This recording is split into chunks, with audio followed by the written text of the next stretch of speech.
On the first day, Jewel sent me out to catch the brown mare from the bottom paddock. She is hard to catch, she said. If she doesn't let you catch her, throw rocks at her until she stands still. I was shocked. Throw rocks at her? I had never come across a hard-to-catch horse before. Our horses always came when you called them.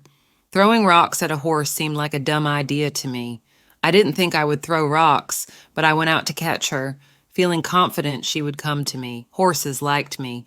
As soon as that mare saw me, she snorted, head up, ears pricked. I walked towards her, and she started trotting away. We proceeded to dance around that whole 3-acre hillside. Every time I got close, she trotted away. Sometimes she galloped. I became hot, thirsty, and sweaty.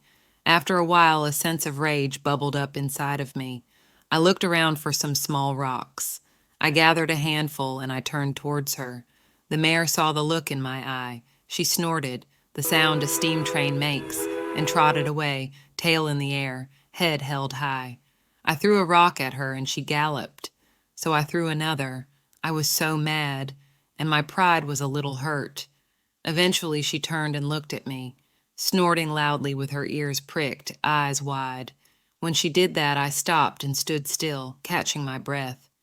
If I went towards her, she would run off again.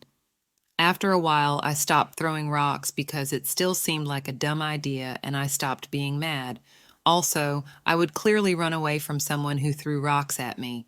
So I just started to follow her around. I wasn't going to give up. Every time she turned and looked at me, I stopped. Sometimes, as she stood staring at me, I sat down and waited. And then, like a miracle, she took a step towards me. I waited, as still as I could be.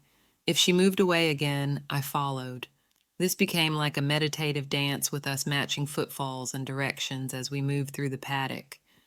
Slowly, she let me get closer and closer until I could get right up to her, but then I moved too fast and she was off again. I didn't catch her that day.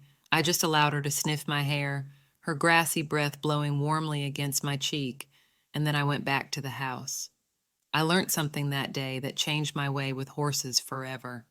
I never had a problem catching a horse.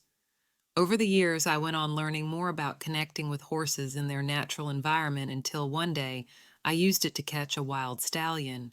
But that's another story. Please subscribe for more stories about connecting with horses.